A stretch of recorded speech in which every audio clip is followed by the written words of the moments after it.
Hello, everyone, and welcome back to another episode of Acupuncture is My Life. Now, I've received a few messages over the Acupuncture is My Life app, and by the way, if you don't already have it, download it. It's free at your App Store, Google Play Store. There's many benefits to owning the Acupuncture is My Life app, but I've received a few messages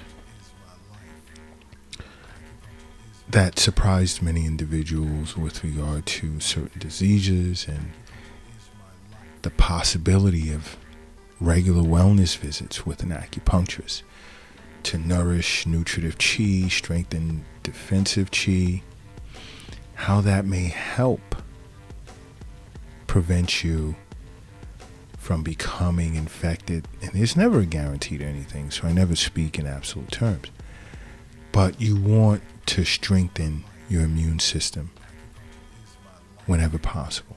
But you don't want to overdo it, but you want it at a healthy state.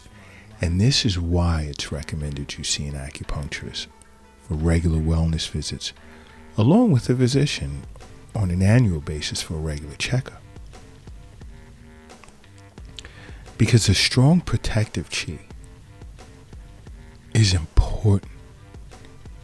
Because there's so many viruses, so many diseases out here, that to be infected by many of them in which your immune system was in a poor state, it's not good. It's not good.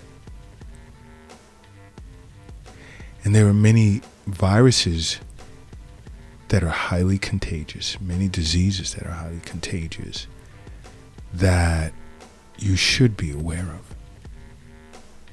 Another being, let's say, hepatitis B. Acupuncturists see many hepatitis patients around the world.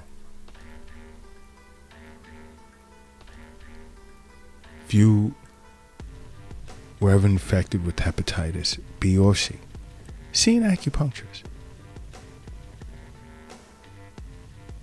Now, when it comes to, let's say, hepatitis B, the main way to contract this virus is through sexual intercourse. But you can also contract it through saliva, breast milk, tears, a person's tears, urine, or even the blood of an infected individual. But more times than not, these infections, whether it's viral or bacterial, a healthy immune system can protect you from a lot of them. Many infections. Again, see an acupuncturist for regular wellness visits. And you see, because when it comes to hepatitis B, it can take several months for a person's body to eliminate this virus. Now, there's a certain percentage somewhere in the ballpark between 5 and 10% when it comes to hepatitis B that individuals become chronic carriers. See an acupuncturist. But symptoms to look out for, let's say if you're experiencing pain in the lower right flank, right under the rib cage on the right side, liver area. If you're feeling like pain in the area of your liver, you've noticed you've lost your appetite, your skin begins to yellow, nausea, you're experiencing those symptoms, see a physician, get blood work done, inquire, and then see an acupuncturist. And the other is hepatitis C. And that is usually, let's say, recreational drug use. You're sharing hypodermic needles. You can even contract hepatitis C as a result of visiting a tattoo parlor and the process of tattooing, or even piercing.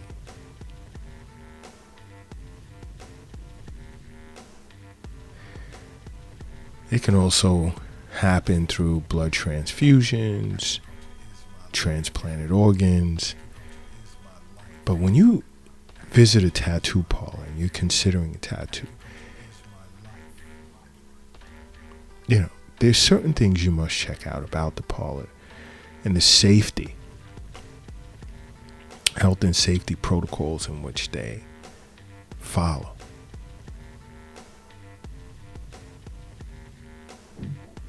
Now, hepatitis C can eventually destroy your liver over a period of time. You can develop cirrhosis of the liver. You can even develop liver cancer as a result. Seeing acupuncturists.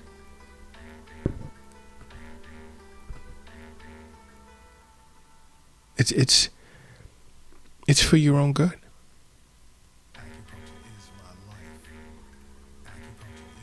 Now, another highly contagious disease, and many high school students and college students come down with this because, this virus is known as the kissing disease. Why? Because it's usually how it's transmitted, and more times than not,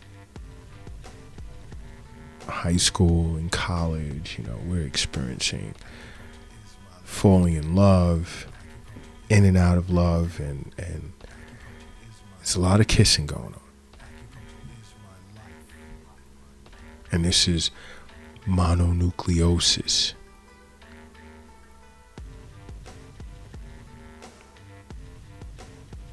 Okay? And you can become infected directly or indirectly.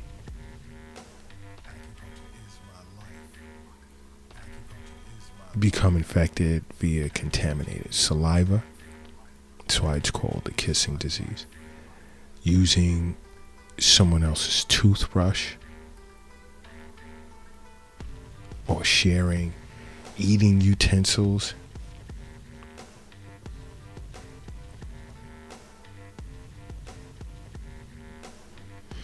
And symptoms, more times than not, can and will present itself in the form of, let's say, swollen lymph nodes, fever, sore throat, and I mean really, really severe fatigue. If you notice any of these symptoms, see a physician, have blood work done, but definitely see an acupuncturist. Another virus that goes along with that is the HPV virus, human papillomavirus. And it's usually goes around among sexually active individuals. And there are quite a few versions of HPV, for those that didn't know.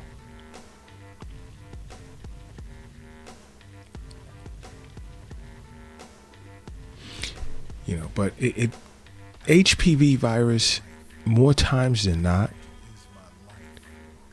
it won't manifest any symptoms. And it tends to, some versions of them tend to go away on its own. But then there are some versions that can increase a person's risk of developing cancer. So you have some individuals that'll go out to get vaccinated against HPV. What is vaccination doing? It's strengthening your immune system against a particular disease. What does acupuncture do? strengthens immunity against potentially many diseases.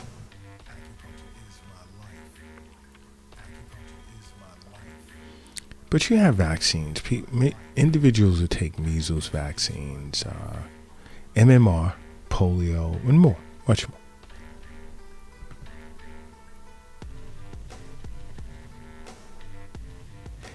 But it's all about being healthy. This is why I say to you many times, an acupuncturist totally understands that health as well.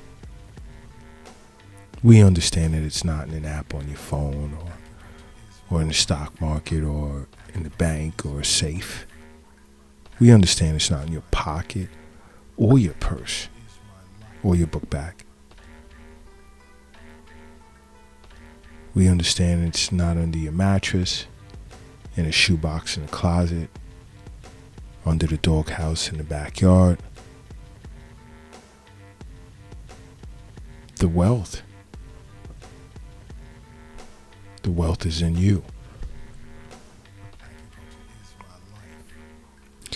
But measles is another highly contagious disease, usually transmitted via droplets of an infected person, i.e. sneezing, coughing. Has a high child mortality rate globally. Even though there are vaccines out there, take your child to see an acupuncturist. Whether it's once a month or once every season, take your child to see an acupuncturist.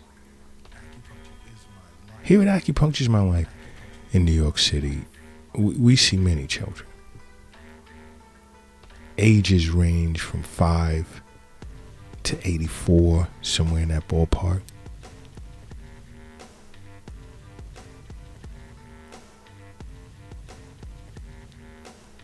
But measles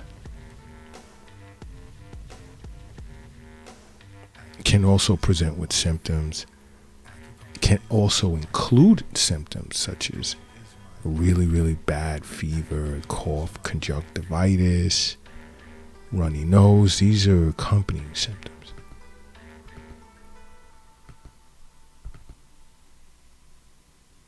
Just like mumps, highly contagious. Kids will experience swollen salivary glands. And children, teenagers can become infected by the mumps just from kissing each other. They have a vaccine for that too. But now, tuberculosis is something to be concerned about. And I'm surprised that in many global health forums, especially as of late that I've attended virtually, this is something that's not spoken of very much. But tuberculosis is still alive and kicking, and it's out there, especially in the Eastern Hemisphere. But it's still out there. It's in the Western and Central Hemisphere. I mean, it's out there, and I'm surprised.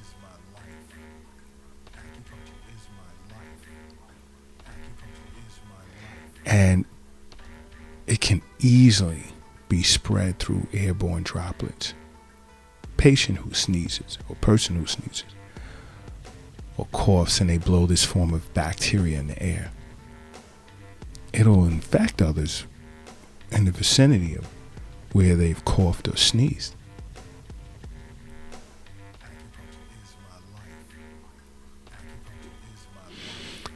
But it's usually the active form of tuberculosis that's contagious, not the latent form.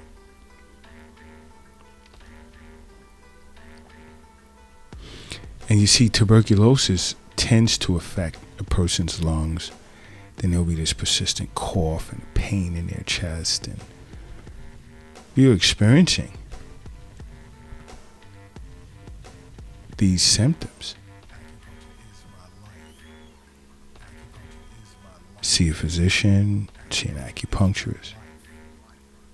But you know what I noticed is being talked about a lot these days is Ebola virus. Now, this is a virus that normally is not transmitted by air. It's usually via, let's say, contact with an infected person's saliva, body fluids, blood.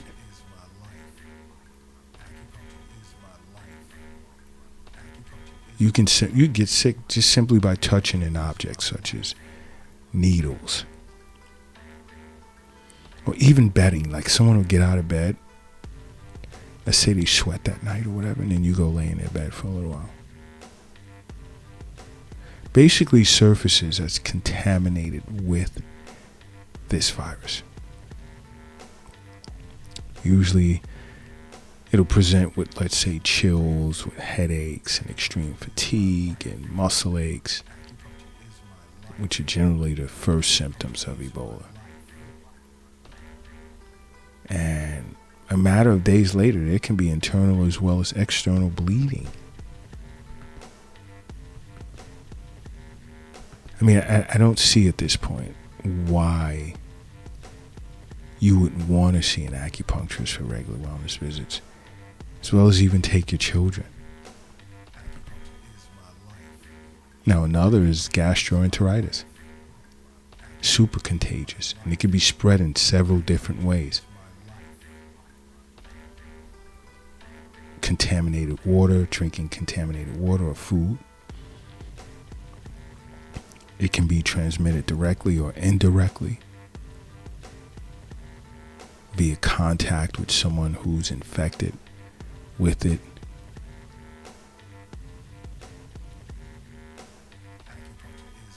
All right?